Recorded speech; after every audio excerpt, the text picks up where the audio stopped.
Revisited.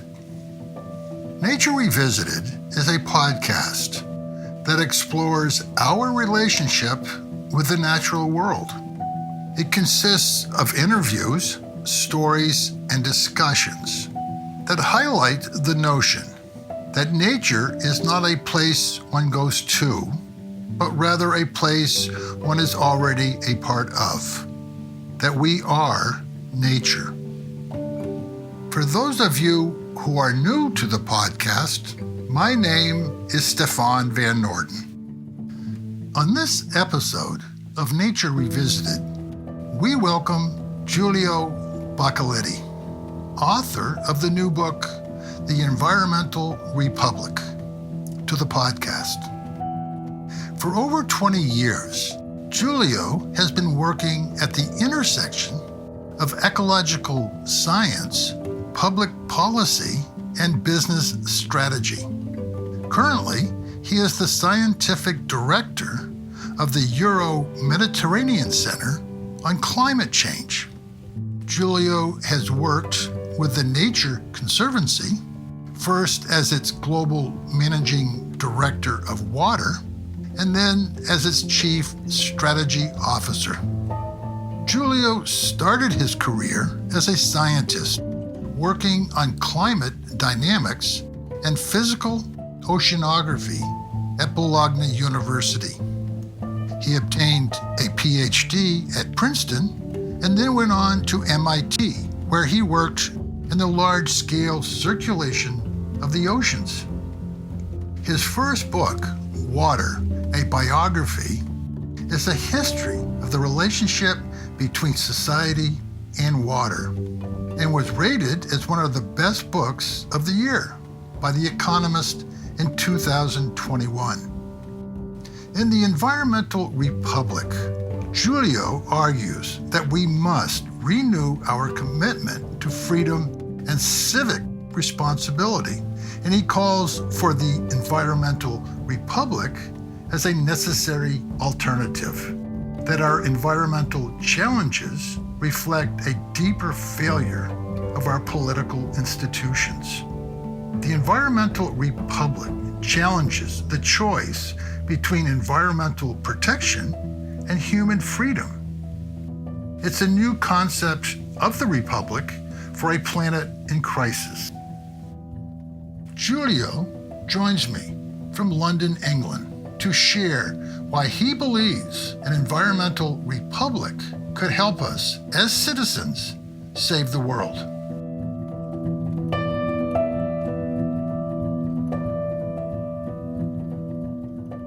So Giulio, welcome to Nature Revisited. Thank you. I'm great to speak. It's an honor having you on the podcast, talking about your new book, The Environmental Republic. So let's start at the beginning. Your career of some 20 years has been at the intersection of ecological science, public policy, and business strategies. So it's safe to say you are not a politician. What led you to write The Environmental Republic? Well, that's a great question. I've gone through various stages of explaining what was needed in order to confront the challenges we face. And I started life out as a scientist, in a way thinking that science held the answers to the questions we were asking. And then over time, I came to realize that as a scientist, I was only scratching the surface, that in fact, I needed to not just look at the physical world, but at the human world, at the human processes that govern what happens in the physical world. So that took me outside of academia into the real world, where the lens of economics and the lens of economic analysis was dominant, where economic processes were a large part of the way in which I explained what I saw. But then over time, I sort of became disillusioned with that lens. So at least I saw the limitations of that lens. And I came to the conclusion that we spend a lot of time thinking about science and what is happening to the world. We spend a lot of time thinking about the policies of the energy economy. But we hadn't spent enough time thinking about the nature of the political institutions that govern life together, particularly in the environmental movement. There's a lot of talk of science, there's a lot of talk of economics, but not enough talk of political institutions. Politics in the sense of the rules that we give ourselves to live together in a place and come to decisions collectively. And so the book is really kind of an answer to the question of what political institutions do we need if we're going to solve the problems that we face. It's the result of a long journey. I've written of science, I've written of economics, I've written of history, I've written of many aspects of the environmental issues. This is kind of the terminus of that journey. And it really lands on this question of what political institutions do we need? And my answer to this question is the environmental republic. So where is the intersection between nature and politics? The intersection between nature and politics in the end is place. The book is really a meditation on the role of place in our collective life, in our political life. That I can buy a phone in America that's being built in China, that runs programmed in Europe. As individuals living at home, we benefit from things that get produced across the globe. And so we've lost track of place in the dematerialization that happened over the last 30, 40 years. Nature, meaning the sort of environment we live in, the kind of material world we live in, and politics, the way in which we decide what happens to all of us, those two things have gotten disconnected. And so if you ask yourself, where do they come back together? It is in place. So the book is really about the political and scientific role of place. And that is where the intersection of nature and politics lands. Reevaluation of the importance of place-based action, of place-based presence, of place-based politics. So in the book, you offer a new way of looking at republics, what you call an environmental republic. What is an environmental republic? First of all, what is a republic, right? And this is an important question, and one that I think a lot of people that haven't spent a lot of time thinking about political institutions sometimes get wrong. Because a republic is a system of institutions that help us balance two things. There's individual liberty and collective responsibility. How do we act together collectively and be free as individuals? And be free, intended as be free of domination. In the American tradition, Thomas Paine or James Madison would have imagined that I am not dominated, that I'm not a slave of a benign owner, but that I am my own person, that I govern myself. So the Republic is a way of delivering on that promise, but doing so in a collective project, doing so together. One of the things I observe in the book is that this construct actually recurs in human societies across the world all the time.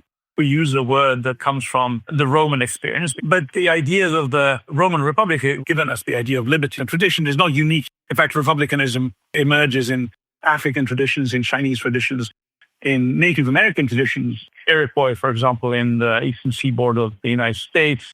So the Republic is an emergent property of human societies that are trying to balance these two things, individual liberty and collective responsibility. Then you add the environmental part to this construct, emphasis that you put on extensive geographic landscapes, on the governing of geography, because place and geography become a constitutional object in the process of creating the republic in a way that other republics hadn't. If you think about the republic tradition of the modern periods, republics for a long, long time, city-states, because people thought that you couldn't really balance individual liberty and collective responsibility beyond the small confines of a city. And the American experience is basically the proof that, in fact, you can. You can have a very extensive republic. You need specific kinds of institutions, specific representative institutions, but you can actually do it. The environmental republic I define in the book is an evolution of that line of thinking. However, you have to insert not just place, not just geography, not just distance, but also ecological function. Also the processes that happen in the environments upon which we are currently building modernity. In a way, it's an evolution of the ideas that started with the American Republic and the American Revolution. So what is the environmental republic? It's made of basically three fundamental components. What I call voice, which is a system of representation, a way of expressing individual voices in one collective speech. Purpose and orientation. Republics always have some form of orientation, a political orientation. And then a set of institutions that connect the two, that connect the voice with the purpose. And in a way, we have today in the world approximations of it. But what I argue in the book is that we have to we had to really lean into the construction of those political institutions. So you also say in the book that there is something fundamentally wrong about our failure to overcome the obstacles we face. So what is the real problem? Well, I think that the problem which is manifest in the public discourse today is that we've forgotten what politics is about. And politics is not, as an increasing number of people seem to think, about convincing everybody else that you're right, convincing everybody else that your values are the right ones. That is not what politics is about. Politics is about achieving synthesis amidst different values and different opinions, being able to decide despite differences, not to eliminate them. That's always been the function of politics. The political tradition that we live in is one that doesn't eliminate differences, it creates synthesis out of them. And when it comes to our environmental challenges, changing material conditions in which we live are going to increasingly be a first order perturbation on our economies, our societies as we go forward. We've spent an enormous amount of time debating who's right as opposed to deciding together what to do in the face of the things that are happening. I think that the environmental movement as a whole has failed to find the language to engage in politics rather than moralities. For a long, long time, we made what I think is the mistake of thinking that the legitimacy of our arguments depended entirely and solely from the authority of science. This is a mistake. It's a mistake for two reasons. It's a mistake because science is by design a pursuit of only a few. It's a very specialized language that isn't accessible to most. Anna Arendt wrote this famous book called The Human Condition, in which she warned us against the idea that we would base our civic compacts on words that most people can't understand. I mean, we spent the last 30, 40 years using science, painting pictures of the future, using science to illustrate what might happen in the hopes of convincing everybody not to go there. And evidently we have failed because we are in fact going there. About the nature of the problem has changed because the change we were hoping to avoid is actually happening. So we've failed to overcome our challenges, also engaged in overly ethical framing of the problems we face, so that most environmentalists act as if the problem is that the other side, wherever that side may be, either hasn't understood the problem or hasn't thought hard enough about it. And that the job is therefore to convince them of that. Basically a communication problem, that what we have is something where one side has understood things and the other side simply hasn't thought about it. So again, back to my point that politics is about synthesis, not about uniformity. That's a failure of understanding what politics is. And it's the reason why I focus so much on political institutions, because I think the nut we need to crack now is how do we go back to agreeing in a civic compact to make decisions together. That doesn't mean that we won't make mistakes. It doesn't mean that take decisions that in hindsight might turn out to be wrong, but they will at least be legitimate. You begin the book with the journey of a small island towards self-government. What is the significance of Barbados becoming a republic? The story of Barbados is interesting in many ways. First of all, it's the last place to have become a republic, to have declared itself a republic, to have made this choice explicitly. And so it's an interesting case study to start from because it is the place that is embracing. They did so at the time when climate change and changing material conditions was becoming a first order in the life of small island nations like Barbados. So it's a place that's making a Republican choice right at the time when that spirit of self-governance needs to be steered towards confronting changes that are far bigger than the dimensions of the island. It's a very good case study of the problem that we have, and in a way, it represents us all. It's also interesting because the Caribbean has played historically a really important role in the story of emancipation and in the story of Republican revolution. Sometimes when we talk about republics, we tell the story of republicanism as a story of American Revolution and then French Revolution. And the reality is that, and I make this point in the book, in that chapter on Barbados, which introduces the idea of the republic, republicanism is really not, in truth, in the modern era, a European experience. In Europe, by the time we get to the middle of the 19th century, there's a wave of reaction across Europe that delivers some constitutional reforms, liberal reforms. The reality is that the Republican journey spread southward from the United States to Haiti, and then to the rest of Latin America, and then eventually in the 20th century to the Caribbean, which becomes a really important place of Republican experimentation. And that then translates in discourse on republicanism that then speaks also to the African experience after the Second World War. All across Africa, you get republics one after the other that emerge there. The Republican journey is really a story of emancipation that passes through the Caribbean and passes through the experience of former colonies. And so in that sense, Barbados is an important place. In political philosophy, islands have always played an important role as laboratories, material or imagined, for political experimentation and revolution. Think of Thomas Pore's Utopia, James Harrington's Oceania. So the island is always like an imagined space, a vessel in the ocean where an experiment can happen. And the beautiful literature that comes out of Barbados, George Lanning and others, and beautiful poetry that comes out of the Caribbean, that has really illuminated this question of what does it mean to be a free person? What does liberty actually mean in a world in which the forces of nature are so overwhelming? There's a poet, Maximin, who I quoted in the book, speaks of the Caribbean people as fruits of the cyclone. In these places that have been colonized by the French, by the English, by the Dutch, the relationship with the overwhelming powers of nature, with the cyclone, with the typhoon, is actually emancipatory, right? Because it's better than the change. For all these reasons, Barbados seemed like a really fitting place to start, not least the fact that Mia Mottley, which is the current Prime Minister of Barbados, has taken a really visible and important leadership role in the international discussion of the climate. And they seemed like a very opportune place to start. So you spent years working as the Chief Strategy Officer at the Nature Conservancy. How did the work that you did there help shape the ideas that you are writing about now? So the Nature Conservancy shows up several times in the book, and it had an important role in shaping my thinking, both positively and negatively. I mean, I suppose on the positive side, the Nature Conservancy comes from a tradition of place-based conservation. It subordinates most other considerations to the integrity of place.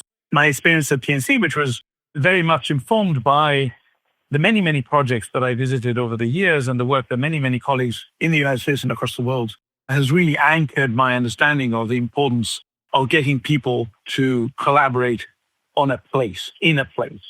And then I suppose the second thing in the book, I spend a fair amount of time on the question of how do you exploit the sophistication of the property rights system of the United States, of England and other places, where you can get quite sophisticated with the different values that sit on a particular piece of property on land.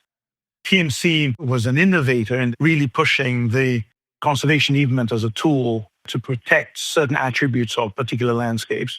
And so I use that as an inspiration to think about the role of property rights in constructing those institutions that allow you to connect individual voices, the voices of people in the landscape, to a collective purpose. On the book, this side, PNC gave me both some technical insights and also some sort of philosophical underpinnings that show up in the book.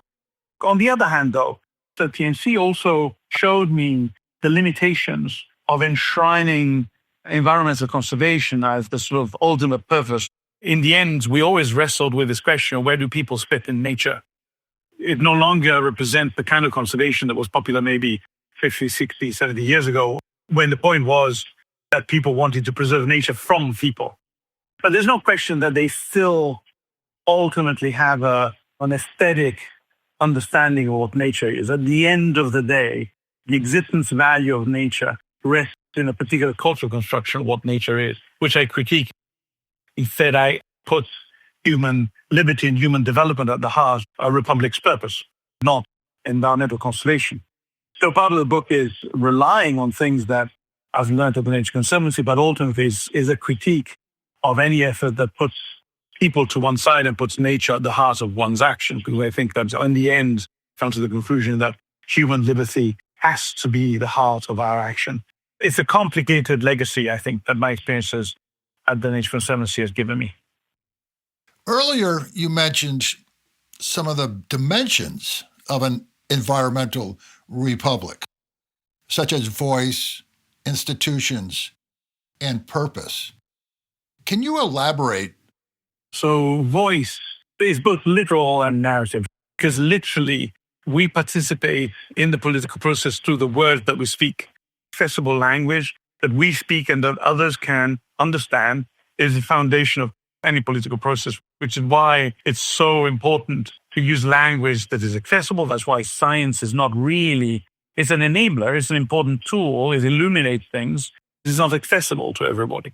So voice is really the question of how do we build representative systems that bring people in. And in the case of the Environmental Republic, I spent a fair amount of time thinking about the nature of representative systems that somehow bring spatial features and environmental features together.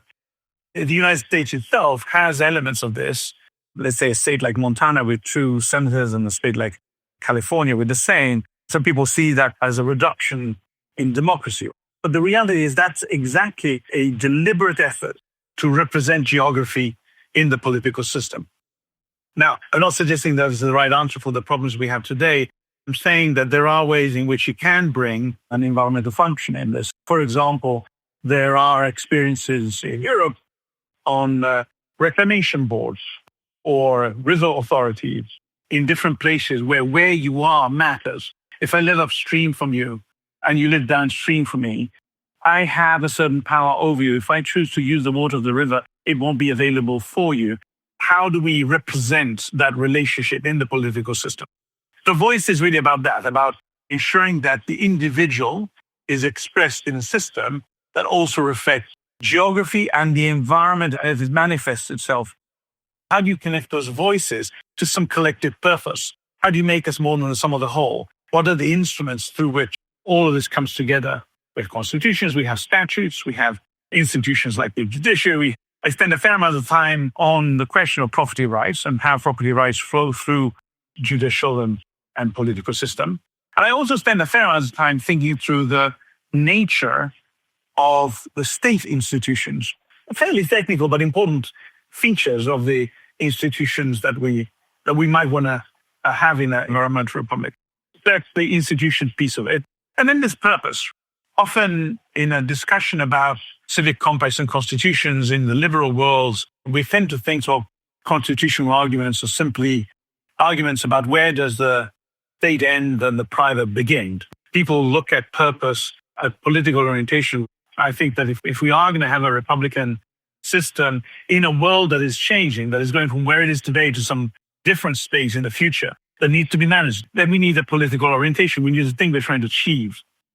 I argue in the book that development is actually our purpose. Now, not development in the narrow sense of just extractive economic growth, but development in the sense that increases human choice. So those are the 3 elements: voice, institutions, and purpose. And the balance between these 3 elements, when done right, will produce, in my view, the environmental republic. You say that growth is not the problem, that we need a different and a new concept of growth, not one to be fought against or that we think will solve all our problems. Can you elaborate a little bit more on what that new idea of growth might look like? I think that's right. And I think that I should say that the fundamental challenge that the Republic is trying to solve is distribution of power. And I would say that the biggest problem we currently have is that there is a constant reduction of that broad-based power and a concentration of power in fewer and fewer hands. Disruptive growth that is extractive, that doesn't actually increase the choices of most people, vastly increases the choices of some, is the product of that concentration of power. We then end up thinking that growth is the problem. Growth that we're observing today is simply a symptom of a problem with the distribution of power. So that's why I put an emphasis on that. Then the nature of growth would be, in fact, different. How will you know that you've succeeded? Well, you've succeeded by increasing choice for everybody. which is certainly not happening today, that could happen within a framework of growth. And we have had periods of time when indeed that growth was far more broad-based. The growth I'm imagining is that different broad-based version of economic growth.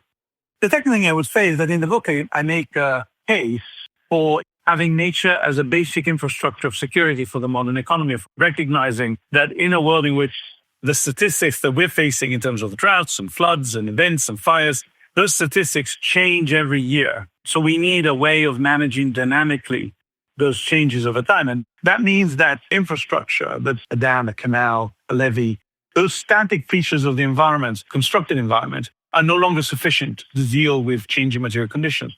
We actually have to literally use forests. We have to use wetlands. We have to use grassland. Ecosystems have an important role to play as infrastructure for our society. And so in that world, back to my point around the nature of growth, and so that growth will also deliver some form of protection of some of those assets. It won't deliver necessarily the type of conservation that some environmentalists would like. I would suggest they would deliver, first of all, legitimate outcomes, legitimate growth, and it will probably also preserve a good chunk of the environmental capital that we rely on. It's an argument for development, for placing human liberty at the heart of what we're trying to do. So how do we change how our environmental issues are perceived politically and become a part of the public discourse? The short answer is, I don't know, but I'm trying. One contribution is writing this book and trying to get its message across. I think that the gift of the Republican journey, which we've been on for several thousand years at this point, is to realize that it is an emancipatory process, that we have to become authors of our own life. The last thing I want to do is specify what we should do. We need to invest in procedures, in processes. We need to believe in the process. We sort of lost track of the fact that the process matters. A commitment to a process that involves all voices, that is truly representative, that organizes and helps us make choices that we all agree are legitimate, even if we don't all agree that they are right, and that orients us towards a collective project.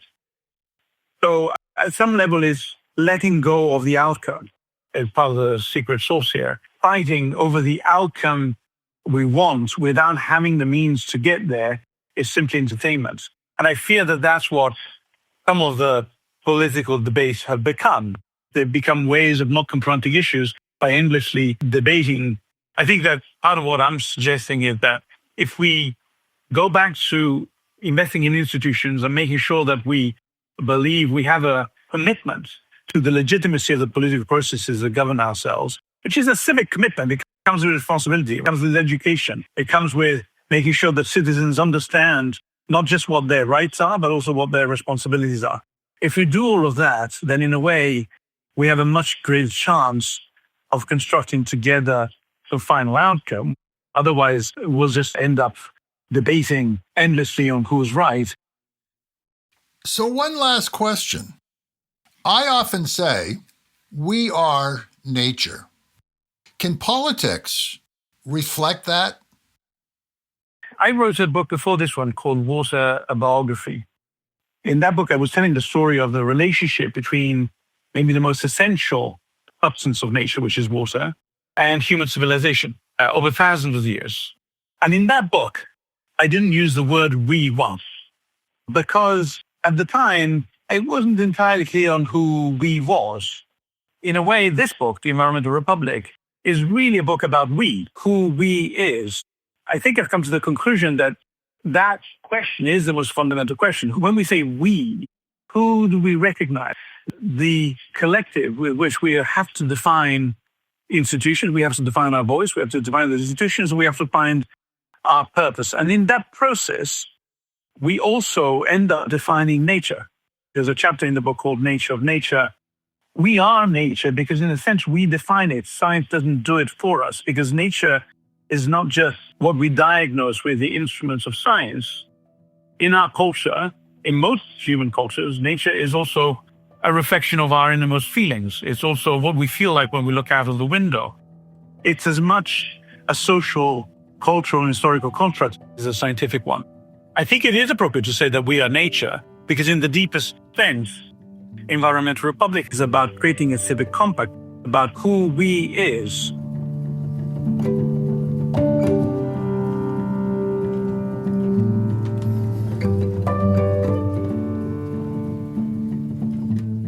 I hope you enjoyed this episode with Giulio Boccaletti, and that you take the time to read this fascinating book, The Environmental Republic, and visit his website, giulioboccaletti.com, to learn more about the work he has been doing. Norden Productions would also like to announce the publication of Nature Revisited, Stories of Hope for a Planet and Its People. Nature Revisited, the book, is a collection and celebration of 20 interviews from the first 6 years of the podcast. 20 incredible interviews transcribed from episodes with people such as Ursula Goodenough, Doug Talmy, Camille Dungy, and Kurt Meany, to name a few. People who are making a difference in the way we perceive our relationship with nature and the natural world, and who are helping to shape our future. It is beautifully illustrated by Minnesota artist Mark Granlund and is available through your local bookstore, nordenproductions.com, jeffryanauthor.com, or Amazon.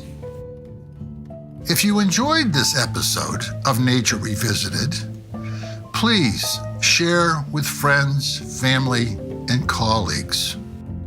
And please rate us on your favorite podcast server. It will help us to reach a larger audience. You can follow Nature Revisited on Facebook, Instagram, YouTube, and on our website, nordenproductions.com. And please share your comments and suggestions for future guests for Nature Revisited on the comment section of this episode on our website. The music for this episode is The Machine in the Garden by Ben Cosgrove from his album, The Trouble with Wilderness. The Nature Revisited team consists of Stefan Van Orden, Charles Gagan, and Scott Chasky. And I hope you will join us for the next edition of Nature Revisited. And in the meantime, remember, we are nature.